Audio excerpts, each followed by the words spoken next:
All right. Um, Welcome everyone to the February 23rd, 2026 meeting of the Hadley Public Schools. Do I hear a motion to call this meeting to order? So moved. Thank you, Christine. Seconded. And all in favor? Aye. Terrific. Thank you. Tara. There is Tara. Terrific. We're going to start first with reviewing any adjustments to the agenda. And can you take us through them? I can. So we have public comment, I believe we will have after the presentation of the budget and revenue projections for fiscal year 27. The school year calendar vote for 26-27 will happen in March so that the HEA has a chance to vote on a potential start date.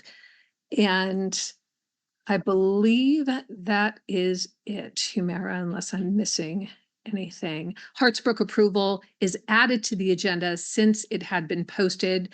They provided me with their paperwork on, I think on Friday after the agenda had been posted. So that is a new item on the agenda.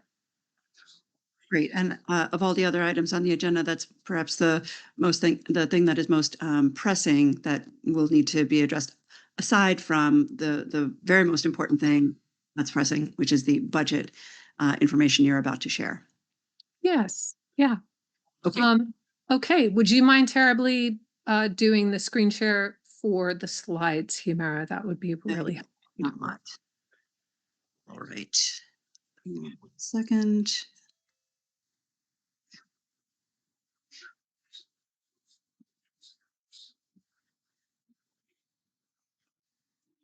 Right. Can you see my screen? There you are. There it is. I was going to say you were on the agenda, but there it is. Perfectly. Thank you so much.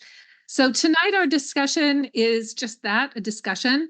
Our public hearing is required by law of the fiscal year 27 budget will occur no later than April because by law it must occur before we have annual town meeting in early May. But tonight our goal is to clearly outline the fiscal reality that we face in fiscal year 27 based on the information that we currently have. Chris and I were provided with the local contribution estimates, the amount of funding that the town gives the schools. We were provided with that information late last week, or excuse me, right before break. And we worked on the budget then over break. So we want to not only outline the fiscal reality we face in fiscal year 27, we want to underscore the urgency of this moment. A recent Boston Globe article dated February 13th, 2026, described the financial death spiral threatening all rural Massachusetts school districts. And so this is a pivotal moment for Hadley. Advance, please. You can advance. Perfect.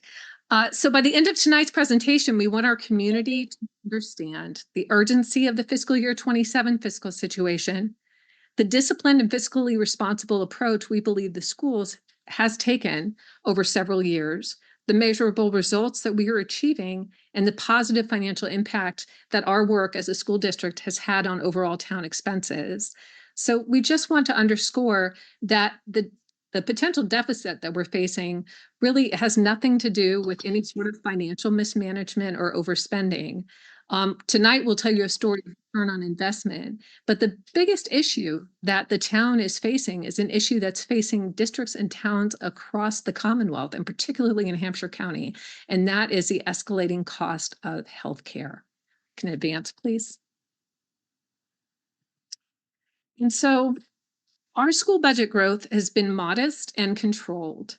You can see in this slide, on the left, you're looking at the total school department budget. You see the total budget, the dollar increase, and the percent increase, starting with fiscal year 20 as a baseline and going through fiscal year 27. And if you just look at fiscal year 21 to 26, if you were to average those fiscal years, the total budget, the average annual increase was 2.98. In all years, it was 2.88. But in those particular years for which we have inflation data from the Bureau of Labor Statistics, our increases were 2.98 or 3%. And average inflation during that time period would have averaged over 4% annually. When you look, so our total growth has been lower than inflation or annual growth. And when you look on the right at local contribution, so local contribution is the funding that the town provides the schools. We fund the schools through local contribution. You can see that's the lion's share, covers the majority of our budget. And we also use grant funding and we use school choice. Local contribution, the average increase, well, they've ranged from negative 1.2 because of a decrease in fiscal year 26 to as high as 2.99. But the average over time has really averaged to less than 1%. And that doesn't take into consideration the funds we've returned to the town. So Chris will walk us through what net local contribution is. Okay, 1 second, please. I'm sorry. My screen just froze. There we go. So we're looking at the trend over the last several years for the budget, total budget in the blue line and the town portion of the budget in the green line. And you can see, it's been fairly close for several years now. Then FY25, it started to spread a little bit. FY26, when we had a flat budget, and then we're in the current year now, and we gave back $200,000 mid-year. It starts to spread, and then you can see in FY27 the spread has grown even more, and so that spread that we're looking at is really the amount of grants and school choice that we're reliant on. We have filled the gaps in the budget using school choice more and more. It's been growing on a steady basis to the point now where we're using more than we're taking in. And these figures that we're looking at, you can see at the bottom of the slide, we've given back money to the town when we were able to. Obviously, FY21 was a COVID year. We were able to give back quite a bit. But we did again in FY22 and 23.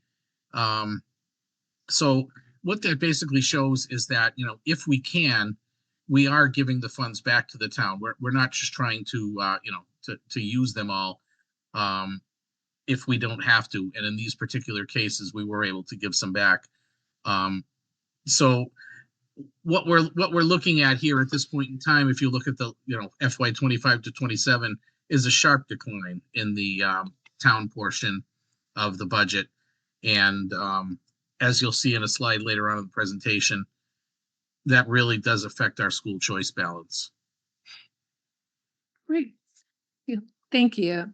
And you can also see that the education expenses as a percentage of total town expenses has decreased by 10% since fiscal year 18. In fiscal year 18, the school department budget represented 44% of the total town operating budget. In fiscal year 25, it represented 34%. These data are publicly available in the Division of Local Services website. You can also see in the next slide that when you compare, so what does it look like in other towns in our area? Well, as you can see in fiscal year 25, and this is pretty standard, some towns, education represented over 50% of the operating budget, and Hadley was the lowest at 34%, roughly a third of the operating budget. Despite the fact that by comparison, we're a relatively small share of the town budget, we have been able, and despite the fact that I would argue we've had modest increases and modest requests for increases to local contribution, we have managed to expand programs and services. In the next slide, you'll see something I talk about frequently. Since fiscal year 19, that's when fiscal year 20, I would say, that's when we really started trying to develop and apply for grants so that we could provide our students with innovation career pathways and also an early college program. We are the only high school in Hampshire County, Hopkins Academy is the only high school in Hampshire County that has all 6 recognized designated state innovation career pathways. We are also the only high school that has its own early college designation, where students can take courses at UMass Amherst or Greenfield Community College. They can earn up to 12 credits. Sometimes students earn more than that, completely free of charge to the student and the family. To put that in perspective, 12 credits is worth about $9,000 in UMass Amherst in-state tuition. In addition to these programs, we have countless programs. We can advance the slide, but another point mark of distinction is that, again, while we are asking for modest increases over several fiscal years, we're also actively pursuing grant funds so that we can keep expanding programs. One set of grants that we have applied for successfully and received since fiscal year 20 are Project Lead the Way grants. We started at Hadley Elementary School. This is advanced coursework in science, technology, engineering, and mathematics. Hadley Elementary for 3 consecutive years now has been recognized as a school of distinction by Project Lead the Way. That's a national recognition. And also our Project Lead the Way teacher at Hadley Elementary School was recognized in the 25-26 school year as an outstanding Project Lead the Way teacher, She was one of only 8 elementary teachers nationwide to receive this distinction. Again, I want to underscore that although we've asked for modest increases, we have pursued ambitious expansions to programs and increased opportunities for students. And as a result of these expanded opportunities and programs, we've achieved really impressive results. And when I say we, and we can advance the slide, I really mean our teachers. I don't teach anybody, so none of this has to do with me. Central office doesn't teach anyone. This is all about our teachers and our principals. For often, and this year again, we lead the county in advanced coursework completion, with almost 83% of our students at Hopkins Academy completing advanced coursework. I gave you the example of what this means for students in terms of avoiding college expense.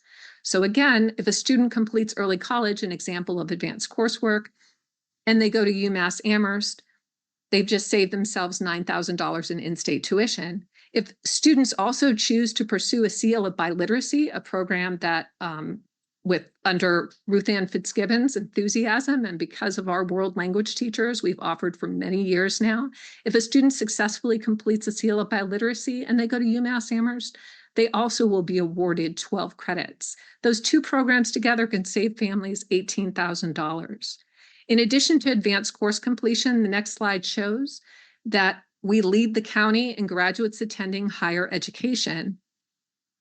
And our graduates, in the next slide, you'll see, and this I find really impressive. So these data are available publicly at the Department of Elementary and Secondary Education's website. There are statewide reports that tell the public how graduates of each high school are faring in the workforce.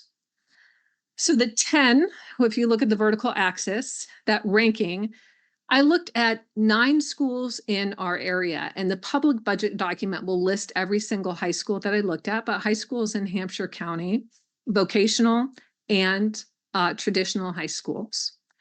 And this shows you the average earnings, 2023 earnings by graduation year. The graduation years go along the horizontal, the x-axis, and the rankings go along the y-axis. And so you can see that Hadley consistently ranks among the top districts for graduate earnings, achieving the #1 position, only school that did, in 4 out of 9 years.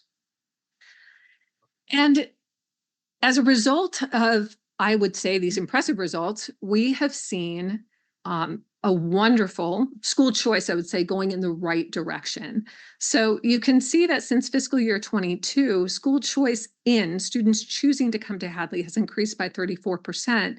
School choice out has decreased by 23%. And we're not only seeing positive impacts around choice, but also around charter. The next slide shows us charter enrollment. And our charter enrollment, although it's fluctuated somewhat, we see a decrease from 25 to 26, overall downward trending. In FY22, total charter school enrollment was 49 students. In this year, the town budgeted, because the governor projected, the governor's numbers and the cherry sheet numbers, projected that their charter school tuition, so charter school sending, which is a town liability in all towns. Choice out and charter sending are town liabilities. That's by law. That liability was estimated to be $822,000 in fiscal year 26.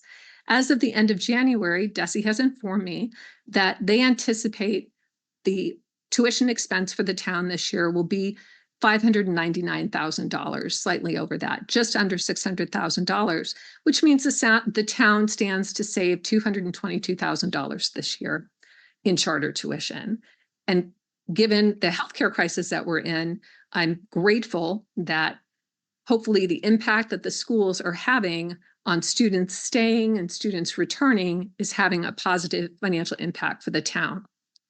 The next slide shows us overall, and I often underscore this, there are 3 paths out to any school district. Students can choice out, they can attend a charter school, or they can go to a vocational school. There is one path in, and that's through school choice. You can see in fiscal year 19, the blue line represents total number of students choicing in, 94 students choicing in. Between all 3 paths, 141 students were exiting Hadley Public Schools. In fiscal year 26, 146 students are choicing in and 97 students are exiting. And the next slide provides you some information on what that means. And we have this slide because we take being a good partner with the town very seriously. I often say there is no such thing as a sick town and a healthy department. There's no such thing as a sick department and a healthy town. So we want to do our part to keep the town fiscally healthy. I looked at data of Hampshire County districts. And what I looked at was the net, and again, these are publicly available data that you can find by looking at historical cherry sheets on Division of Local Services, and you also need to look up charter tuition data on the Department of Elementary and Secondary Education website. I looked at districts in Hampshire County, towns in Hampshire County, between fiscal year 22 and fiscal year 26 for the last 5 years. And what I realized was that in every single town, experienced a net increase in charter choice tuitions. Hadley was the only town that experienced a net decrease of just over $100,000. And when you compare that to, for example, South Hadley, and that district has a similar charter, so they have a charter in their geographic boundaries and a charter in their neighboring district's boundaries. So we both have the same experience. Their choice and charter expense to the town increased in that same time period by almost $931,000. So next, Chris is going to be speaking to us about revenue projections. But I just want to say before he starts, I want to underscore that I feel as though our strategy is working. But despite this record of fiscal discipline and measurable success, the town now faces a significant fiscal challenge, which is being driven primarily by unanticipated healthcare costs. So the numbers we've been provided are that we should plan for local contribution to be $640,000 less in fiscal year 27 than it is currently in fiscal year 26. So we should be planning for an 8.2% reduction. You can see what that will do. It will bring us to a deficit, but Chris is going to walk us through revenue projections, what this means for school choice reserve, and what this means for capital improvements going forward. So besides the decrease in local contribution, there are a couple of major revenue sources that are now either decreasing in a big way. Circuit breaker, almost a little over 90% of a decrease. Typically, we got over $100,000 in circuit breaker. All of a sudden this year, we were down to 12, and it's looking like next year is going to be about the same amount. So that's a major source of revenue that we can no longer expect to see. And the other one was the NEST program, where we had an out-of-district student attending. That student will no longer be attending, and so therefore that $60,000 we were happy to accept will not be utilized next year as well. So you're looking at a pretty big decrease of, pushing $800,000, actually over $800,000 of revenue sources that we've come to expect. To offset some of that, you can see the green line of the school choice increase. So school choice, as you can see, has increased from $1,170,000 in FY25, bumped it up by about $500,000 for FY26, and another almost $300,000 for FY27. Even with that increase in school choice usage, you can see at the bottom of the slide, we're still looking at a shortfall of about $754,000. If we can just go to the next slide.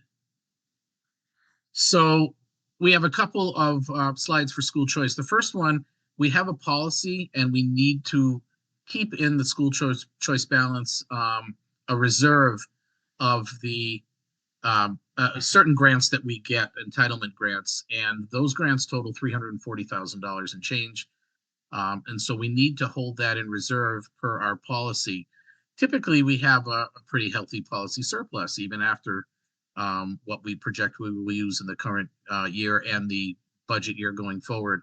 But with that $1,969,000 that we're using in FY 27's budget, you can see the red box over to the right. We have no policy surplus at all.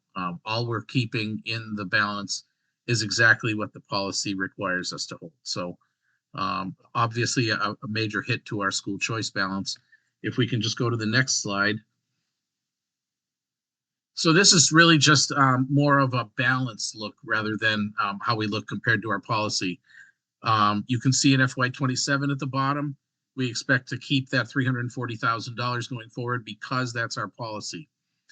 If we go forward into FYs 28 and 29, we can see that we're looking at about $1,060,000 of anticipated revenue. What we've done for that revenue is we took the average we've taken in the last 4 years, and there's no way to predict going forward how many kids are going to school choice in, but we use that average. It's a little bit lower in FY27 because that's a little closer to where we are now. We've always budgeted conservatively for school choice revenue. We took the current number of students we have, and then we subtract out graduating seniors and 6th and 8th grade students. That's where we see the most movement in the school choice area. So we took those out. Looking at the anticipated usage going forward, basically we have the $1,969,000 this year. Next year, that bumps up a little bit to $1,986,000 and then over $2 million for FY29. What that does to our balance, of course, is that $340,000 balance that we're keeping just as because of our policy requirement. If we continue to use school choice money in the rate that we are now, you can see what the balance is at the end of FY28. We're in the negative. That policy, we didn't even take the policy into account in FY28 or FY29. So that cushion that we've had over the past several years of school choice, which we've been able to absorb unanticipated expenses, that's gone, totally gone. If we could just go to the next slide. Can I ask a quick question before you go forward? I'm sorry to interrupt your presentation. Sure. Yes, I just don't want to forget at the end. On that previous slide, that can you just clarify that anticipates keeping the same number of school choice in that we have had going forward? That does not anticipate a drop in our school choice numbers. Is that correct? In FY28 and 29? Yes. Like roughly consistent? Yeah, we took the average that we've had for the last 4 years because that's really all we had to go by. Okay. We took the average revenue, Tara. We didn't take the average number of students, but in the one example, so we paid attention, as Chris said, to where we're most likely. Obviously, when you go into FY27, you back out your seniors, and then the grades where we see the most movement. But that's correct, Chris. It was the average revenue is what we applied for your forward school choice assumptions, not head count. Correct. Sorry, thank you. No problem. Maybe, Chris, while you're at it, sorry, it's Tara. Can you just explain for the listening folks what circuit breaker is and where that money comes from? Sure. Circuit Breaker is a state program that reimburses districts for excess special education costs. I'll really simplify it. Basically, they look at the average amount that we pay per, not that we pay, but the average amount paid per student statewide. And a student that has more than 4 times that amount, they give us anything above 4 times that amount as money back. It's not funded 100%. They usually give us about 75% of any amount above that. So at this point in time, we're looking at probably around $60,000 is the cutoff point. And so a student who's out of district special education, who has more than $60,000 in tuition costs, we'd get 75% or whatever's over that. So what we've had in current years is a decrease in the number of students that are over $60,000. So it's a much smaller amount. We're in out-of-district placements. We're one of the lowest in terms of out-of-district placements, which does, so the good news is we're successfully educating students in district. The unfortunate part is that will affect circuit breaker reimbursement. And Chris, you said this, I just want to underscore it. It is the expenses above the ceiling. So you don't get the floor. First, the district spends whatever the amount is that's, and it's expenses above that, 75%, 70%. It's subject to appropriation annually. It depends on what the legislature votes.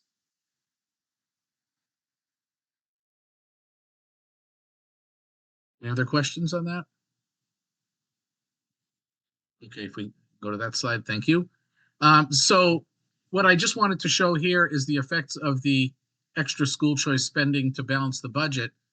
This is what it'll do to our capital plan. So we have a 10-year cap. Part of the screen, you can see those are the dollar amounts that we have budgeted for use in the capital plan from school choice for the next 3 years. And obviously, using as much school choice money as we are in the next, or as we project in the next 3 years to balance the budget, we don't have any of that money available. So basically what we're saying is you can take the capital plan and you know what we did this year is we just shifted it forward a year because we knew we weren't going to have any funds to take care of things this year. Excuse me. And we won't have any school choice money to spend in the next 3 years on this either. So the important thing to remember is that it's not just the capital plan that school choice supports. We have things that break down all the time, and they're large expenses. We've had dishwashers in both schools broke down, and we had to replace them. And a dishwasher in a school isn't quite like a dishwasher in our house. The dishwashers in the school cost about $55,000. Then we've got an electrician to come and wire it in. We've got plumbing. It pushes $70,000 to replace. So we replaced both of the dishwashers. We just had the steamer in the elementary school die. I mean, again, these devices are getting to be close to 30 years old. Things are going to start to break down. We had to replace the steamer at $25,000. And we've had numerous other expenses to repair large heating expenses that we've had. And basically, we take care of all of those, you know, using school choice. We don't use the full amount that we budgeted, so we have it to take care of those items. When we are out of school choice money, we're going to have to look to the town to do those kind of repairs because we won't have it. And so in closing, we just want to say again that the message we hope that folks in town, that voters here, that stakeholders for the schools understand is that the district has been a strong fiscal partner to the town. We've managed growth and kept it below inflation. We've reduced tuition outflows to the town. I'll say that again, but the change in expenses from FY22 to FY26, Hadley's the only town that had a decrease during that time period. We've expanded programs. We've increased the number of students who are coming into our schools, and we are delivering measurable academic and economic results for our graduates. I will say again, the credit for all of that belongs to the students who are achieving at such high levels and who make this school a place where other students want to come. Our faculty, they do all the work, and our staff and our principals. And so the question that we're discussing tonight, I think the school committee will be talking about, is how do we protect and sustain that success? And before I turn it over to you, Humira, I neglected to do something that any Hopkins Academy student right now would be saying, is she going to do what she's supposed to do? Which is the numbers and the words belong to me and Chris. The slides are courtesy of Gemini. Thank you, Gemini, for helping us with the infographics in these slides. The data was ours. I was gonna tell you, Annie, this is the slides look pretty great. Thank you so much for pulling information like this together in such a cohesive package. And thank you for all your hard work, the entire front office team, the educators, and of course the students for continuously punching above our weight. Hadley as a district does some phenomenal things, and you've been a strong and steady leader helping guide our finances in such a responsible way. Yet still we find ourselves in this moment, not alone, alongside other districts that face similar tremendous increases in health costs, not rising health costs, as well as other rural districts who are advocating for additional rural aid with the governor's office to be fully funded. So we have these two opportunities to consider how might we course correct in light of those increases by advocating with our town as well as at the state level. Before we get into a discussion at the school committee level, we are now going to turn to open comment, which we deferred at the beginning in order to give our stakeholders, people in this meeting, voice to comment about the presentation that Annie just shared, as well as the situation that we find ourselves in. Keep in mind that your comments should be limited to 3 minutes. And also we are not, this is a meeting, open meeting law is very clear. This is a meeting that's held out in the open and in public. It's a public meeting in that way, but it's not a Q&A. So we're not going to directly respond to the questions that you have, but we'll take into consideration for the discussion that we're going to have and also for topics for future meetings. So if you're interested in making a comment, and I sincerely hope that you are, even if it's short, please raise your digital hand and we will unmute you so you can make your remarks. And I have a timer so that I can just make sure that we are steadily moving through the comments. All right, I see our first hand is raised. And Annie, did you say that, well, shall I do the unmuting or can you manage the unmuting process? Terrific, thank you, Annie. All right, we're gonna first hear from Sarah Goodwin. Sarah, please identify, if you wouldn't mind, who you are, your relation to Hadley Public Schools. If you live in town, please identify your street address. Same protocols as the town hall meetings that we hold.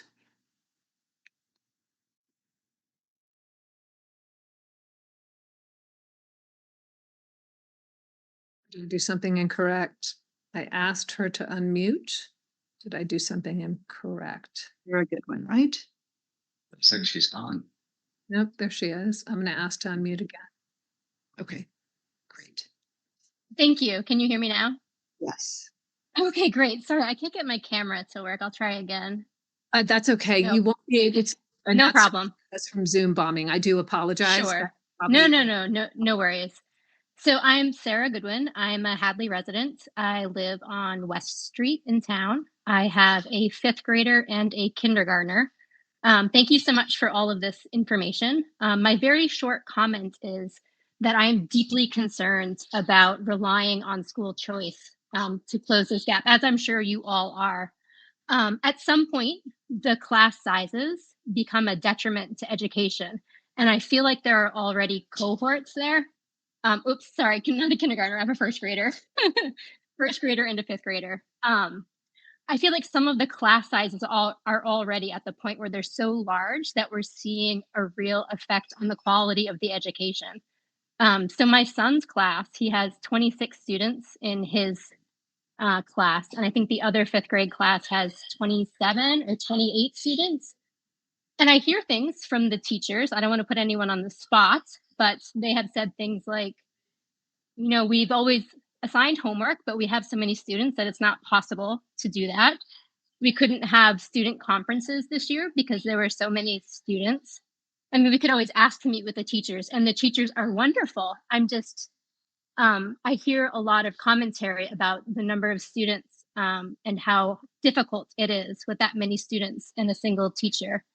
And so I'm gravely concerned about continuing to increase class size. Thank you, Sarah. Yep. Appreciate your comments. Next, we're going to move to, Duncan to unmute. yes, Ms. Duncan.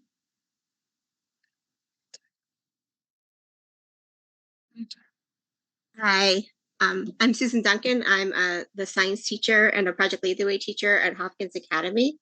And I just wanted to mention a few things about the great programs that we've developed there, which I'm sure many of you already know about, but some of you don't. So the past few years, have developed new Project Lead the Way classes for engineering, healthcare, and computer sciences that are really great additions. This is to help try to bring in more school choice and to retain our students that we're moving onward. These classes are also part of the engineering, manufacturing, or clean energy, healthcare, environmental, and information science pathways. They're hands-on classes that teach our students transferable skills that they can then use in the different job fields. They also prepare our students for a future job force. They also provide students the opportunity to earn another way to earn college credits if they choose to do so. All of this has been brought about with having to purchase a lot of equipment that we've done through grants. We haven't had to ask the town for money to get them up off the ground. We've done this all through grant work, which I have to thank Dr. McKenzie for helping with. I just think they're really great additions to Hopkins Academy. I would really love to see them continue. Thank you, Ms. Duncan. Again, if you're a member of the public here in the room, there's so many of you, we welcome your comments. No comment is too small. Please raise your digital hand so we may hear from you. I'll just give it a moment.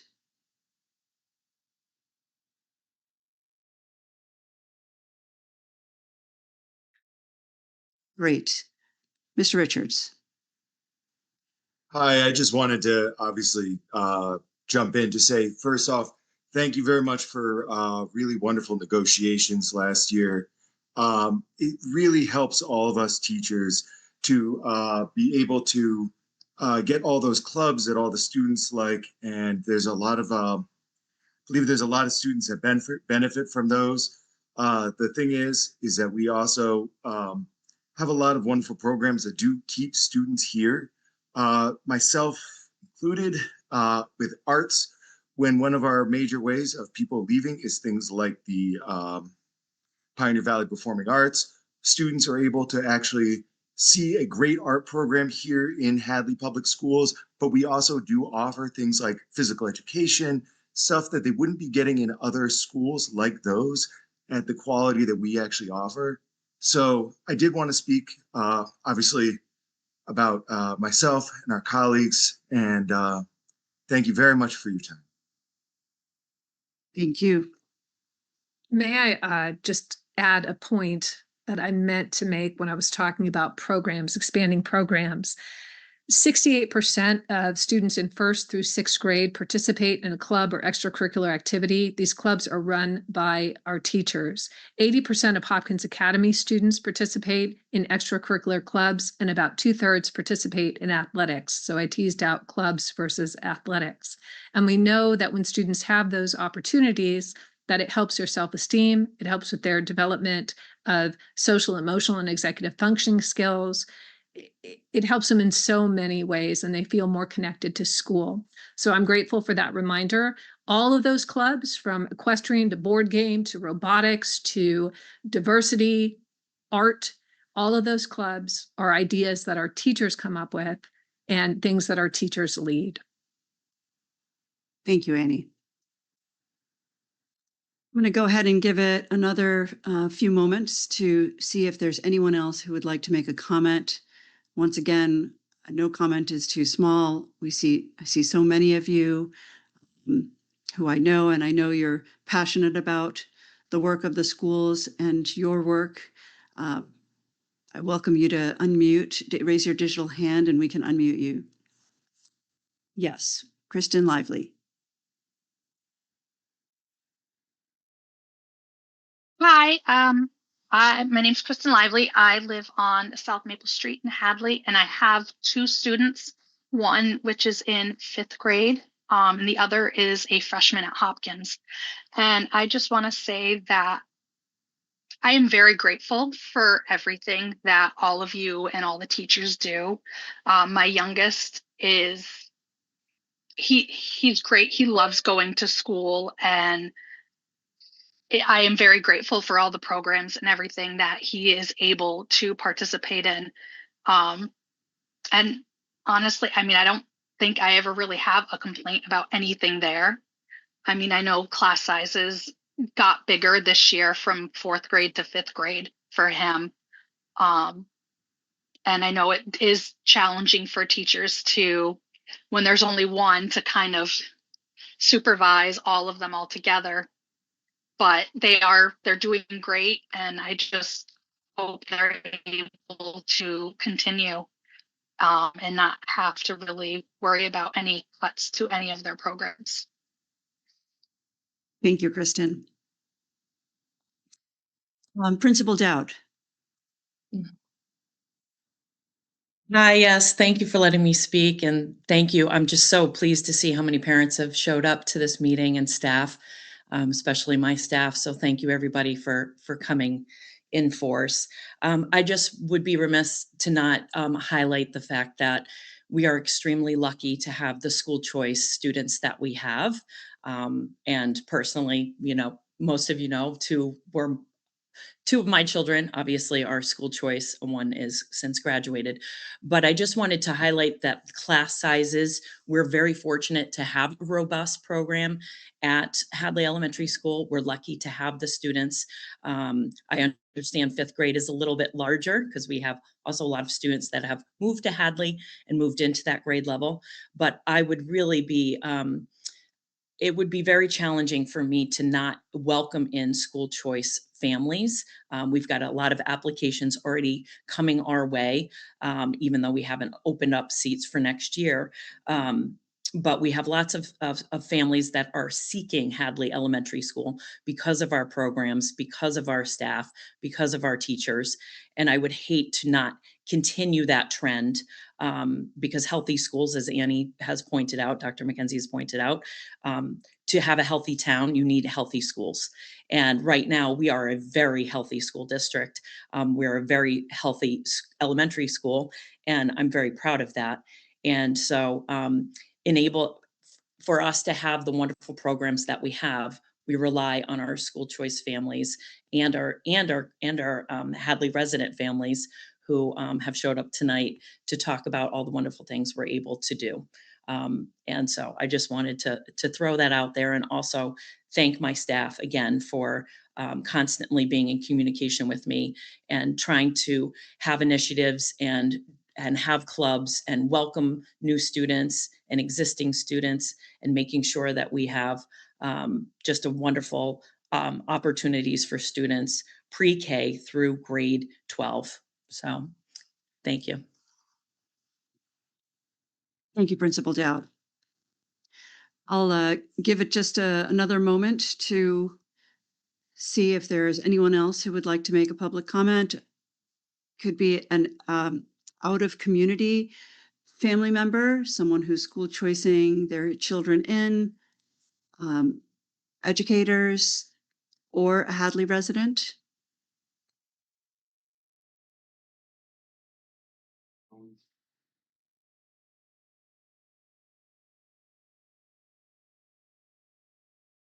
Okay. Seeing none, we will proceed with the discussion portion of this agenda item. Thank you, everyone who has spoken. Your words mean a lot, and we really appreciate your ongoing engagement with this topic and your ongoing advocacy alongside us for the schools. I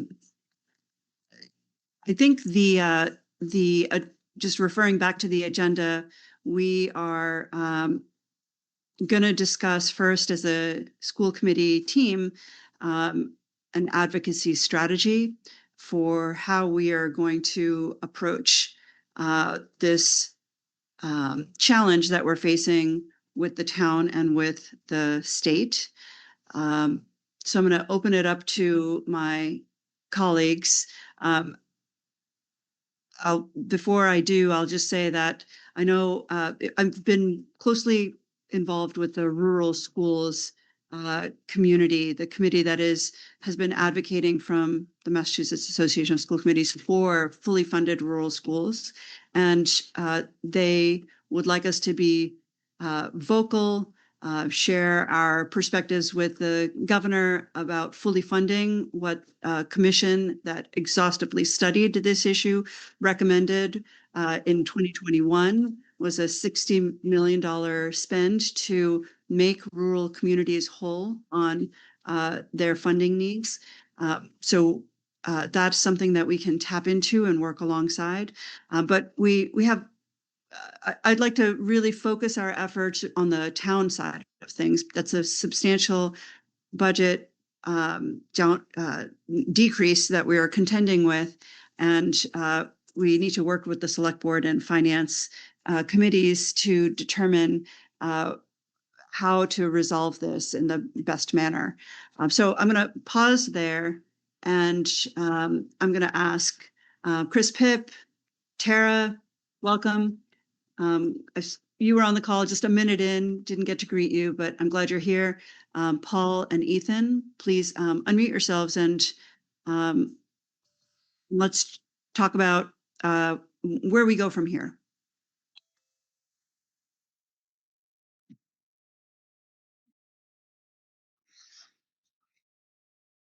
I'm going to just say thanks for the presentation, Annie and Chris. I thought that was really well done. We talk about this a lot, and I still have things to learn. So, and just a shout out to Jen and April and Annie. You're always too humble.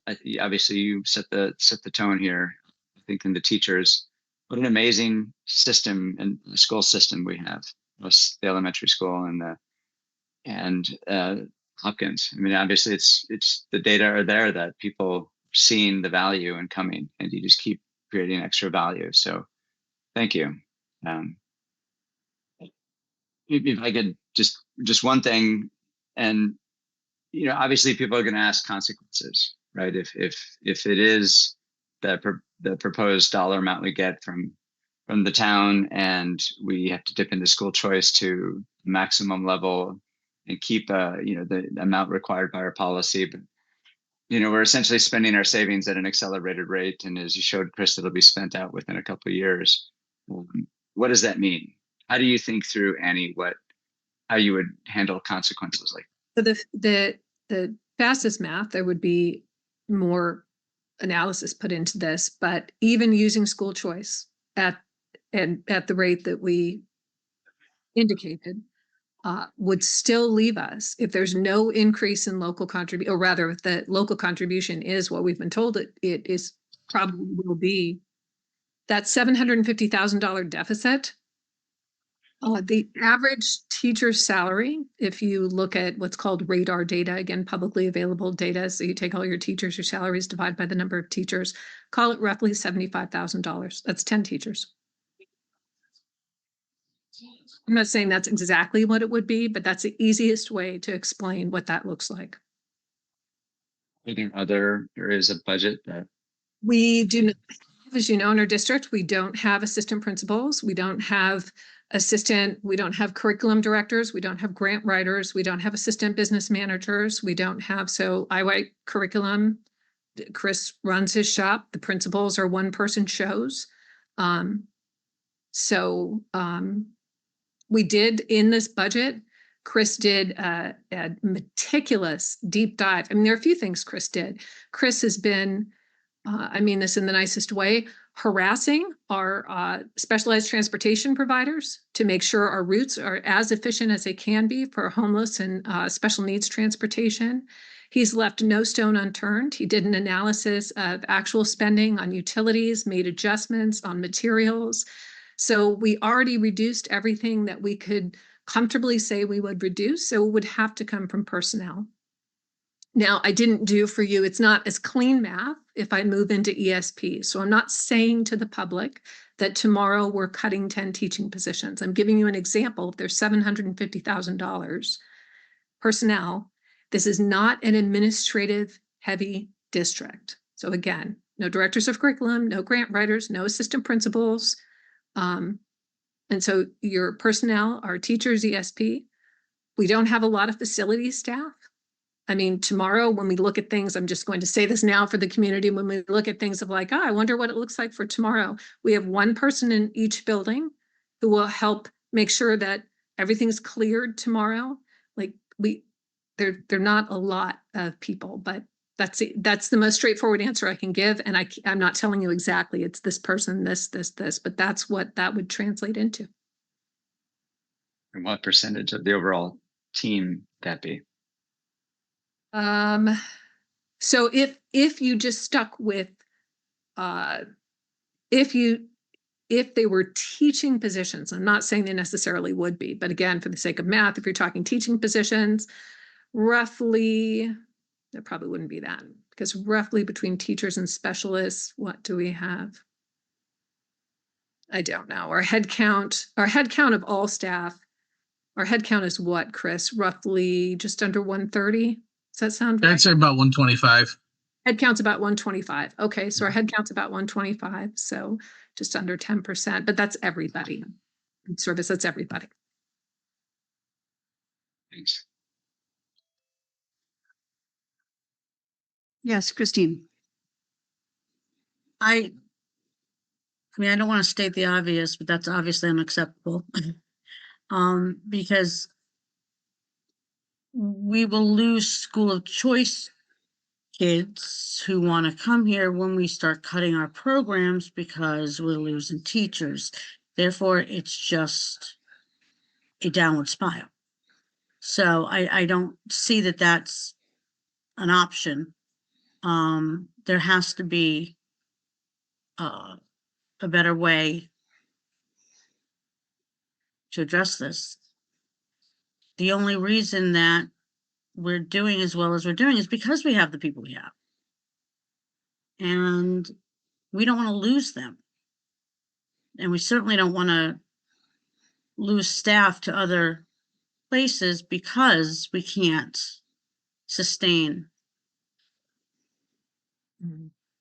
programs. I just, it doesn't make a whole lot of sense. Christine, may I just build on that for a second? I just want to go back to that slide again, that illustration.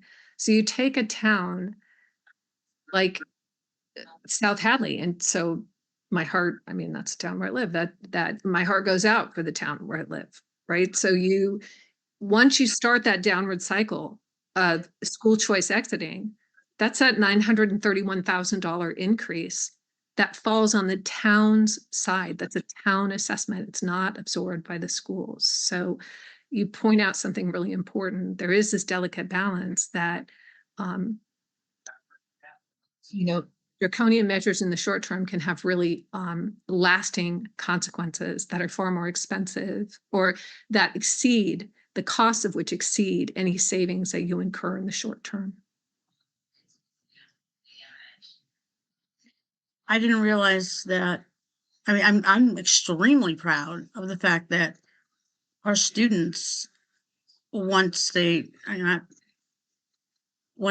out in the workforce, are doing as well as they're doing. I think that was an incredible slide, an incredible piece of information, because as a former teacher, I just, to me, there's nothing more important or gratifying than knowing that your students have done well And as a town, we need to, we need to project this. We need to tell people this because that is something that we should be extremely proud of. And I don't want to see us, lose that prestige. I just think that is an incredible, that's an incredible statistic that we need to really get across to people, that we don't want to see that go away. So I don't know what we need to do, but we need to do something. Thank you, Christine. Tara? Thanks. I have thoughts about advocacy strategy because I know that's what we're talking about. And Annie, I don't want to put you on the spot here, but simple math makes sense, right? So this is all a hypothetical, a potential reality, but right now a hypothetical conversation for an easy math scenario when you think about the potential deficit we're going to have and where we're going to, like, you've come up with real round, easy numbers to look at. Just to kind of maybe hone in, I think losing any teacher in our district, I can think back to, gosh, now I'm trying to remember when it was, quite a few years ago, we had parents stand up and advocate for a teacher that they felt so strongly needed to remain in our district. They brought that to our attention. They rallied at school committee meetings. They sent letters. They got in contact with Annie. And I'm very happy to say that that teacher is still in the district with us, and students are thriving with that teacher. In that scenario, probably bringing up something, making more confusion here, but that scenario was simply, we had an extra I think teaching position at that point. Anyways, my point back to this is when parents advocate and rally, their voices are heard and they're seen. And I think it's really important for people to voice their concerns and their stances right now. But again, my question is, so in your simple math, that's 10 teachers. How many ESPs would that be for the entire school? I'm putting math in your head here. Chris, can you help me with that? I would say 30. I echo Christine when you say that because my heart drops, because this conversation that's just started now is harder than any conversation that we've had during COVID. And COVID was a really hard time for school committee. And this is infinitely harder, because I adore all of our teachers, but I equally adore all of our ESPs. They're invaluable. All of our programs are here. And like Annie said, it's such a lean school. Every single person in that school does above and beyond what their job description states.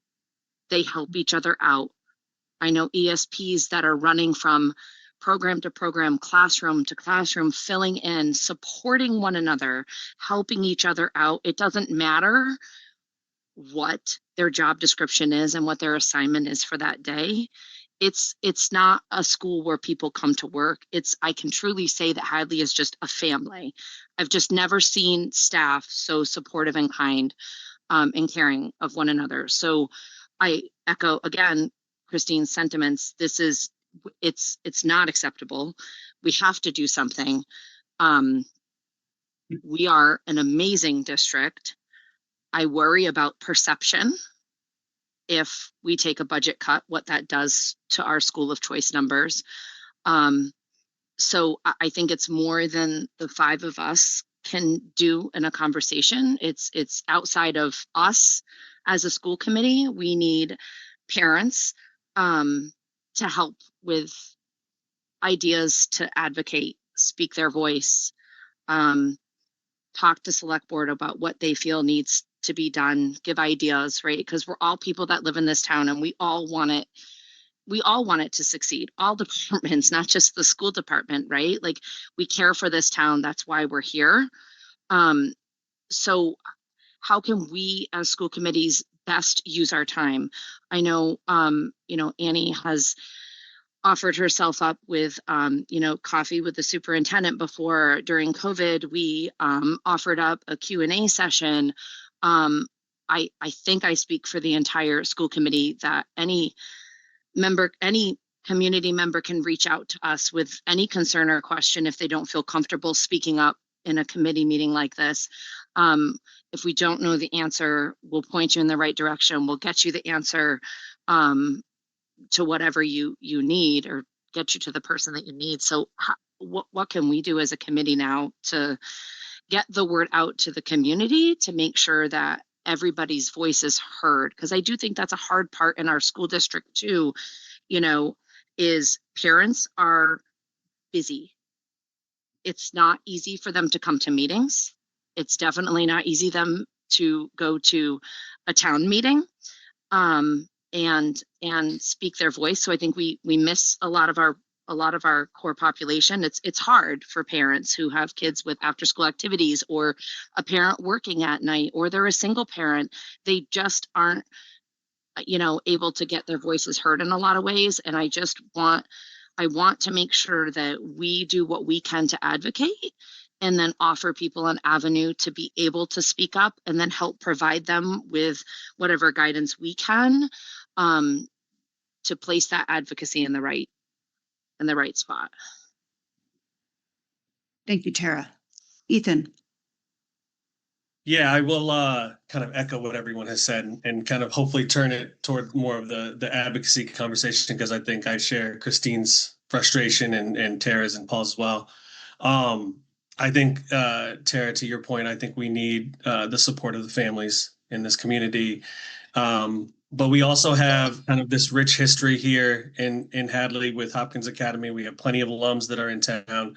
We have a lot of people who feel really strongly about these schools.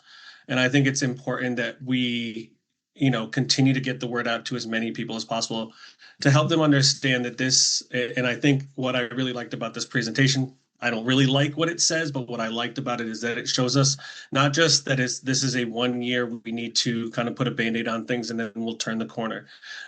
This is a long-term project that's going to need, or that's going to take a lot of work. This isn't something that's just going to go away after we pay the bills this year. And I think people need to really hear that. And I think the more of the people in the community that show up, again, I haven't seen this many people at a school committee meeting since COVID. And I think that's really telling of where we're at in this moment. And I think I'm really proud of all the people that I see here tonight and all the people that have shown up. And I hope there's a lot of other people that will watch this after the fact, because the reality is that we need help. There's 5 of us here. There's all these people that work in the schools that show up every day to educate our kids, to support our students, and do what's best for the kids in this community. And we need to show up for them. And we, as a parent, I also need to show up for my kids. So I think in terms of advocacy, we have to be loud and we have to be proud. And if that means showing up to select board meetings and having those conversations, if it means community conversations, coffee with Annie, obviously all of these things, we just need to start working hard on this, because this isn't just a 1-year fix. This is going to begin to impact us long-term if we don't make some real changes here. Okay, Mara, may I just, for context for the audience, if people are wondering about, some people might be wondering, gosh, why didn't we see this when the town had the override vote? Why wasn't this a part of the slide? So something that's changed is that at this time, as I said, we were provided with estimates for local contribution in fiscal year 27, Thursday or Friday before winter break. So that's not information. So we hadn't been told at the time of the discussion in the fall about a potential override that the likelihood was that the local contribution would be reduced by upwards of 8%. I also want to say that it is my understanding that the select board and FinCom have not finalized the budget. But I'll also say, as a department head, my goal is not to say, so give all your money to the schools. I mean, that's great, but the fire department needs to be healthy. Like there's that it doesn't, if in fact, what it is, the big part of this is increase in health insurance. And if we don't have additional revenues, if the consequences are catastrophic across multiple departments, as we've seen with the fire department, as we could potentially see with the school department, advocacy might be, if a taxpayer resident wanted to, they could directly communicate with the select board and FinCom via email and say, we'd like to be asked again. That's one example. Yeah, Annie, Humera, before you take over, I just wanted to also add, like, 100%, I meant to say that, like, this isn't just about the schools. And I think Terry, you mentioned this as well. Like, this is a town that needs to figure out how to kind of make it work going forward and for all of our departments. But obviously we're here tonight to talk about the schools. Yeah, thank you, Ethan, and thank you for that ad, Annie.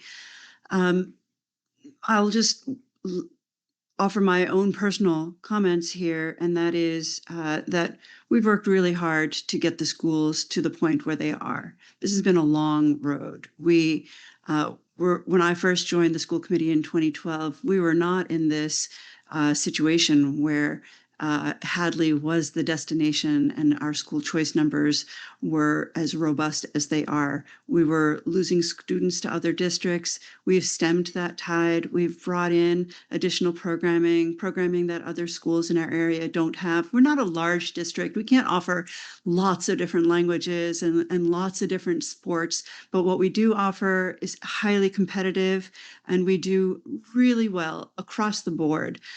We worked hard to get to where we are. Now, being someone who's lived through 2 layoffs in the 90s, I can tell you that even just one person, let alone 10, will affect the morale of the organization. It'll put undue strain on the existing resources. It will create problems in other areas. As Christine mentioned and Annie mentioned, it's cutting off our nose to spite our face when it comes to losing school choice families that can go anywhere. It's a highly competitive market, and to lose that will mean losing additional sources of revenue for the town. It will mean losing potential grant funding for our inability to have teachers do the above and beyond that we know that they do, right? All the extra programming, the additional ideas, the hard work that everyone puts in, it's because we're bringing our A game every single day. And that is recognized by organizations across the state and across the federal government in terms of the dollars that we're able to attract, close to $1 million as far as I could last see from the reports that Annie shared. So we have got to come together as a team. We will need families to advocate alongside us. We'll need educators to advocate alongside us as well. And this has got to be a collective voice with which we are affirming the strong desire not to go in this direction. We have to find a way to make the schools whole. The schools will always be fiscally responsible and work alongside the town, as well as the other departments. But we need to come together now more than ever. As Annie mentioned, the numbers are not finalized, but I think FinCom and Select Board needs to hear from you. They need to hear before they finalize what those numbers are. And if an override is the direction that we need to go because the schools will be put in a precarious position and set on a trajectory that no one wants to go down, then an override is what we will all advocate for together. So now's the time to start asking questions, start speaking with your Select Board members and your FinCom folks, Annie has graciously offered up her time for open houses that can happen in person or on Zoom. And we need to sort of take all that up in short order. This needs to happen within the next month. Why the next month? Because there are certain timelines that are necessary in order to file for what will happen on town meeting floor in the spring. And we need to meet those timelines in order to leave our budgets untouched. So that means we don't have very much time here. We need to get things in order really quickly. So please stay in touch with the communications that we're sending out, and our ask for you to show up and speak and share. Be ready to make open comment. The other thing I'll add before I open it up to my school committee colleague who has their hand raised is that the Select Board and FinCom did debate we've had one tri-board meeting with them so far. Earlier in the season, there was a proposal to have another tri-board meeting at our venue, namely this school committee meeting. It hasn't come to pass yet, but that is yet another opportunity, is that they're invited to a meeting. It might be not the third Monday in March as our regular meeting. As I mentioned, time is not on our side, so it might be an additional meeting that we add to the March calendar in order to create that venue. So keep that in mind, and please do your best to be able to make that. I'm going to pause there, and I'm going to turn the floor over to my colleague Christine Pipp, who has a comment. Oh, I just wanted to, make clear that this isn't just about school of choice. This is about our own children, that they suffer the most, because if we lose teachers or we lose programs, yes, we're going to lose school of choice students, but the impact ultimately will be on our own kids. And to me, that's unacceptable.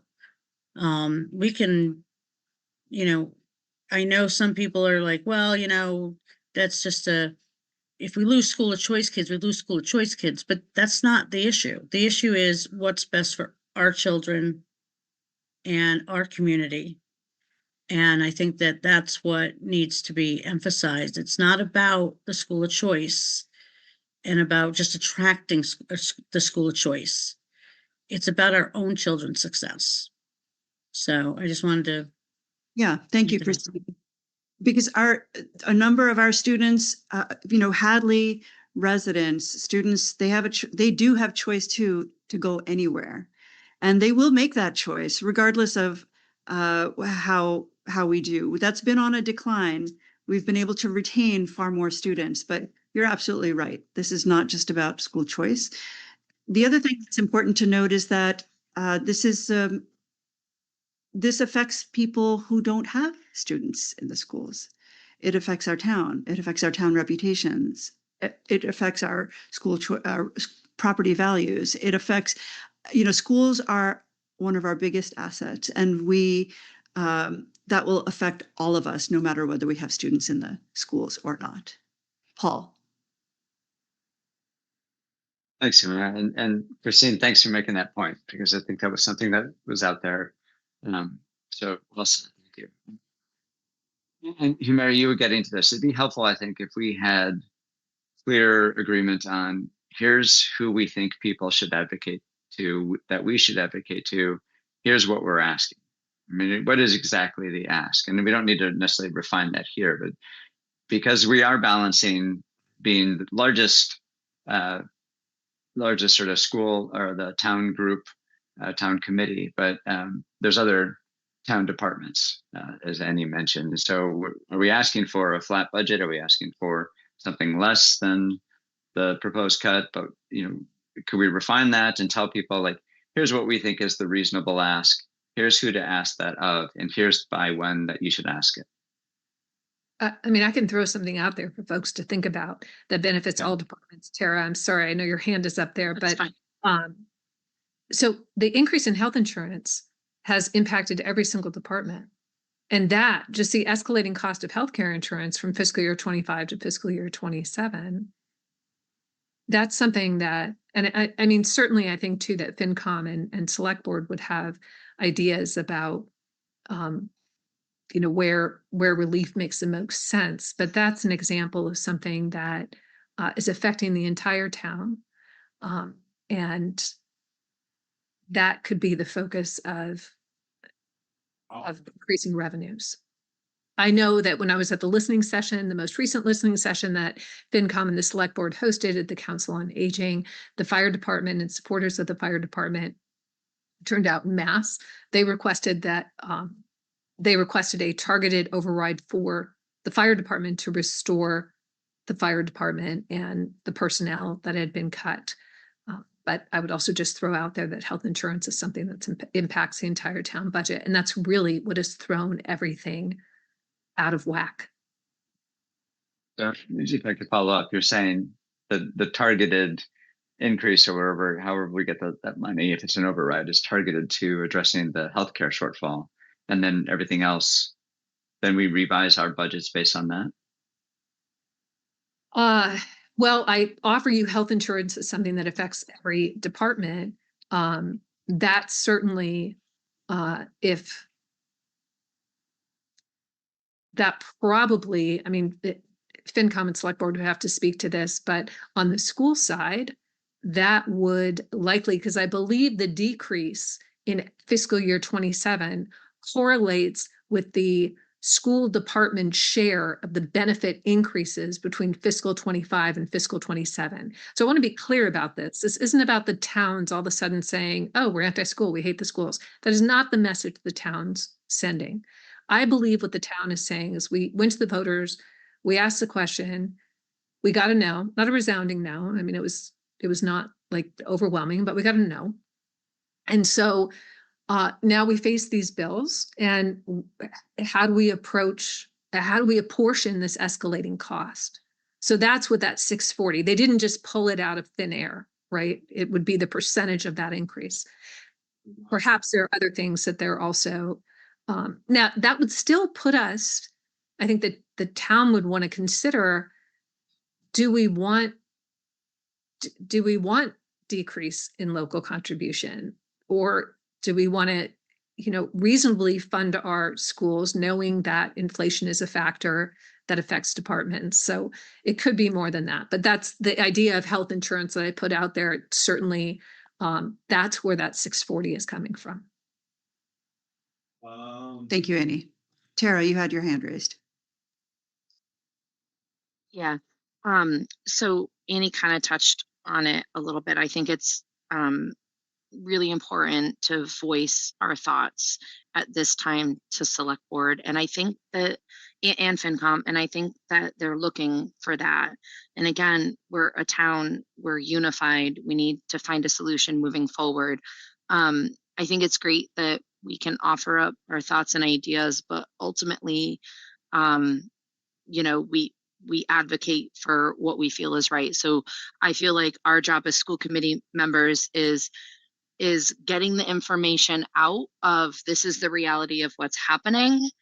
Here's what I've seen as options, and here's how I suggest you advocate to your Select Board, send an email along. And I don't think that Christine was implying this, so I just want to preface this with that. But I think at school of choice, and I know we did focus a lot because we're looking at the amount that we're using in school choice right now.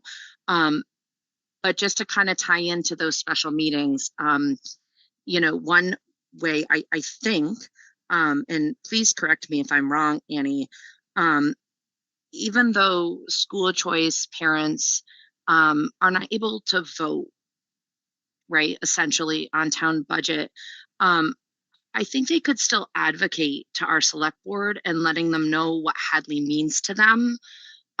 Because what happens with school of choice, and again, correct me if I'm wrong, is when you're accepted into Hadley for school of choice, right? Like the formal process of it, you're in, you don't have to reapply every year. But I think that Jen and April and everybody in this, all these teachers that are on and not on this meeting, and all of our staff would advocate that you're not a number to us. You become part of our family. So you're part of us now, right? Those students make Hadley, even if you don't live in Hadley, they make the Hadley school system what we are. And so we don't want you to leave, not because we no, I don't mean, I know you didn't mean this, Christine, but I'm saying like they still have a voice to add. I don't mean it like that. That's why I prefaced it. But they still have a voice to advocate, right? Because I feel like they can advocate what the school means to them still, even if they can't have a vote. Thank you, Tara. I have some concrete recommended actions that I'd like to propose, and I welcome a conversation about how we can how we can build on this list. I think we need to send that anyone who feels at all passionate about this, again, educators, parents from Hadley, school committee parents, can write a communication, an email, can be short, but to the point about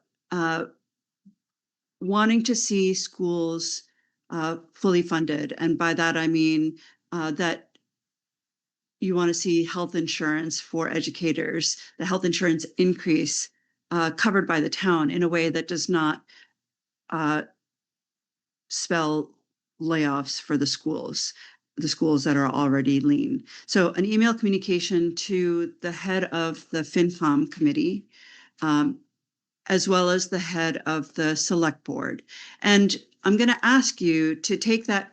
You can go to their this town website.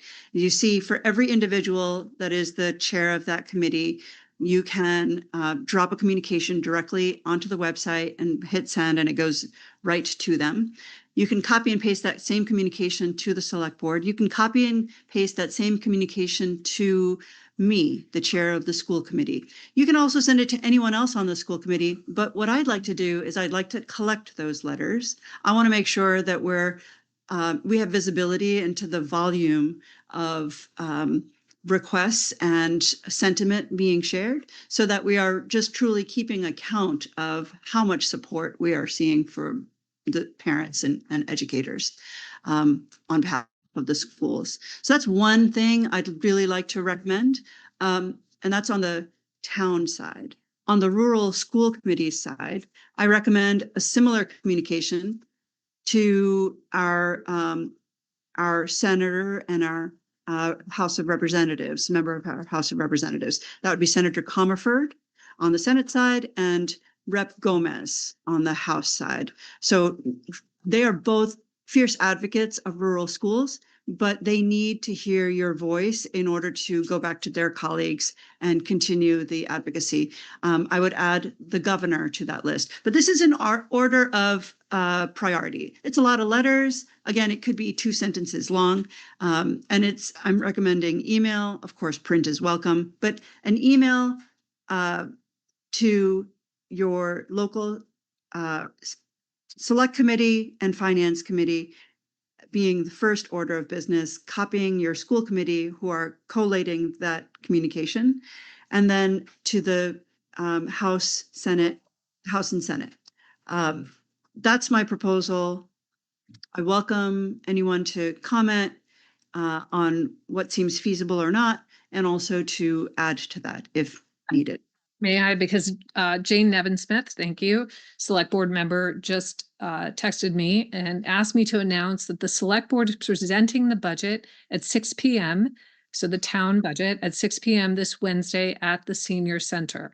I do believe that there's always the option to be in person at the senior center and that their meetings are hybrid. I believe that that's true, which means you'd be able to find the Zoom link on the Hadley Town website. When you go to the calendar, click on the day. Wednesday is, I don't know what day Wednesday is, the 25th. Click on the 25th. You'll see the select board meeting.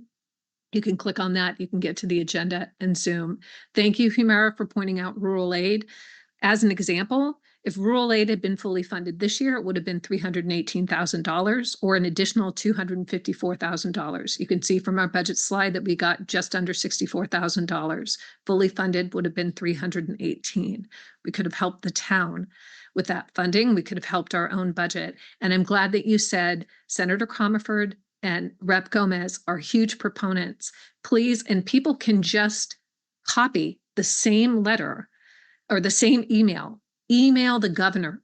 Rural aid was not in the supplemental surtax budget that came out. So surtax, fair share tax that can only be used for schools and transportation. That supplemental budget, because they collected more surtax than they projected, did not include fully funding rural aid. So please, all the things that Humira said, very helpful. And as Jane said, please consider attending the select board meeting for the presentation of the budget this Wednesday. And thank you, Jane. Obviously, you're listening, for giving us that information. Thanks, Annie. Tara. I just want to, I love all the ideas. I think they're all amazing. I think we all need to make sure that our voices are heard now. I just want to make it as easy as possible for our busy parents. So, and I'm sorry if I missed part of that because I was taking notes, so I didn't forget my question. So maybe Annie said it.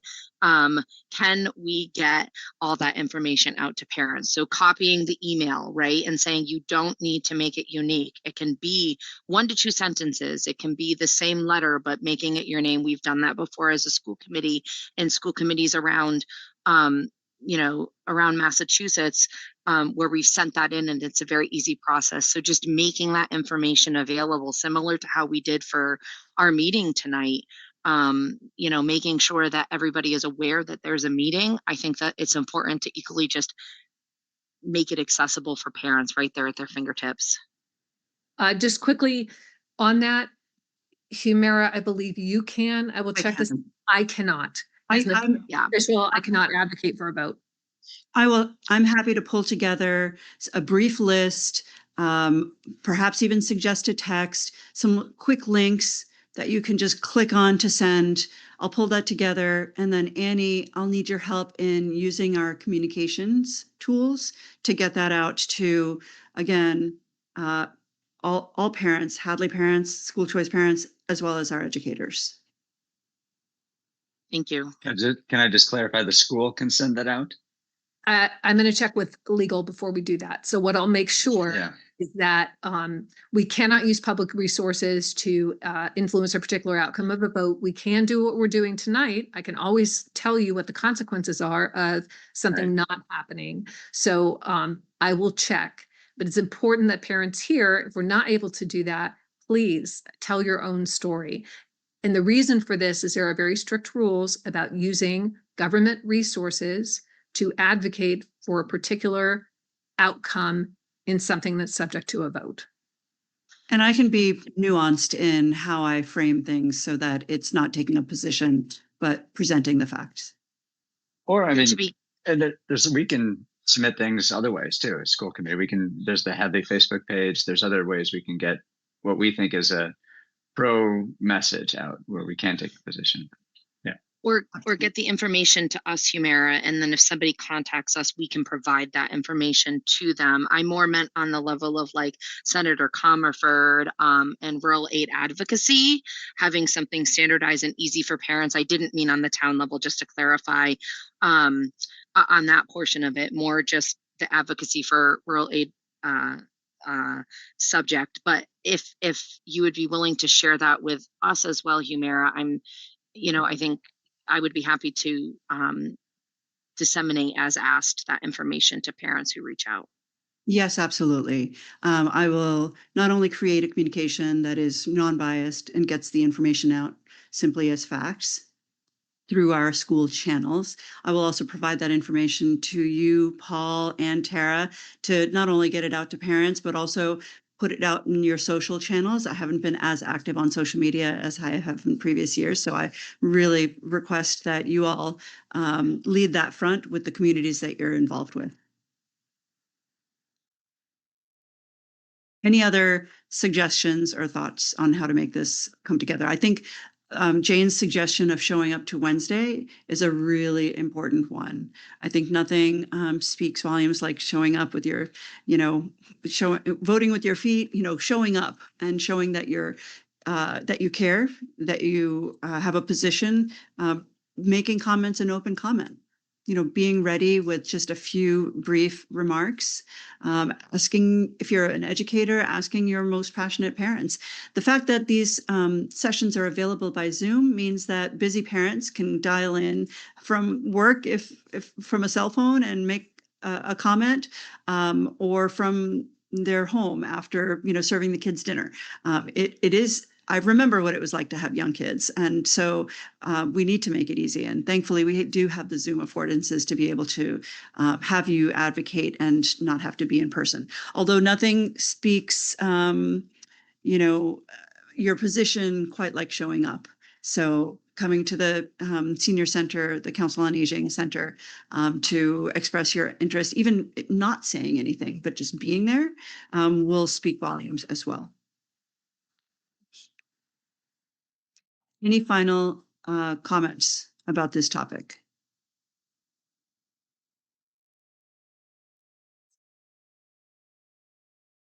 All right, I'd like to thank our leadership team, all the educators and parents who came out to speak with us about this tonight. We will work together to resolve this. And we're going to need you by our side to do it. And so thank you in advance for being alongside us on this journey. Okay, we're going to move next to the second item in our presentation and discussion items, which is not rural aid advocacy. We've already talked about that, but the 2026-2027 calendar.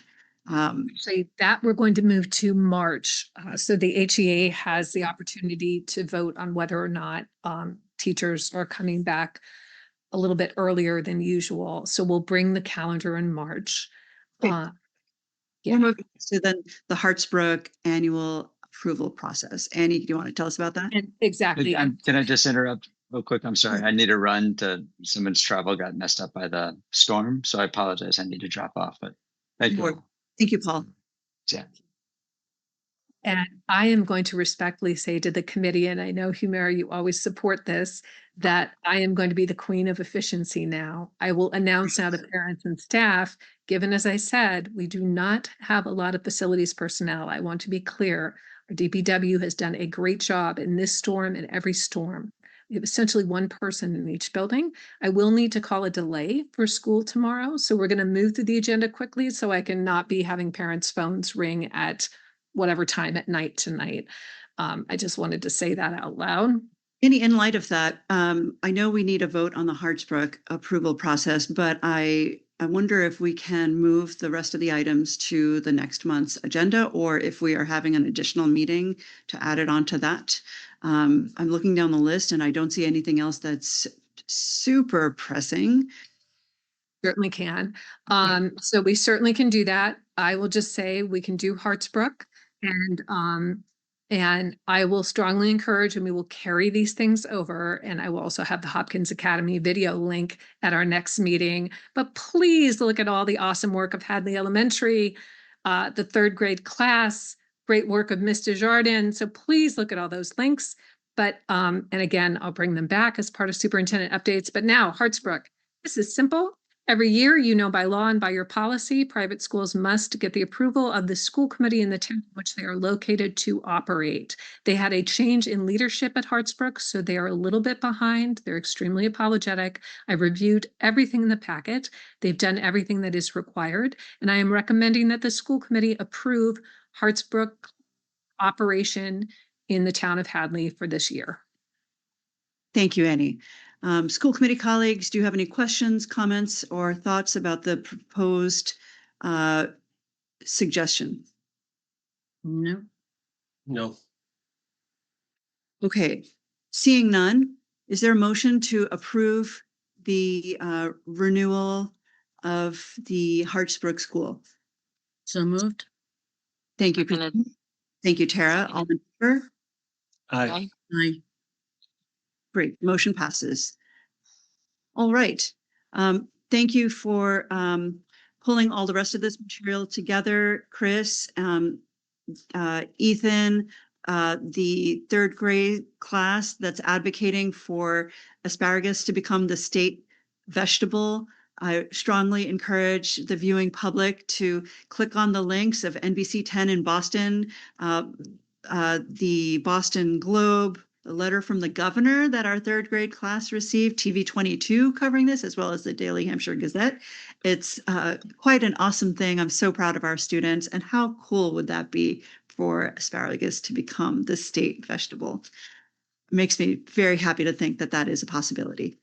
All right. Thank you, everyone, for coming. Appreciate all of your time and energy. And we will see you again soon. Do I motion Oh, yes. So moved. motion to adjourn? And that So was, moved. thank you, Tara. Seconded. Then all in favor? Aye. Aye. And now your text and phone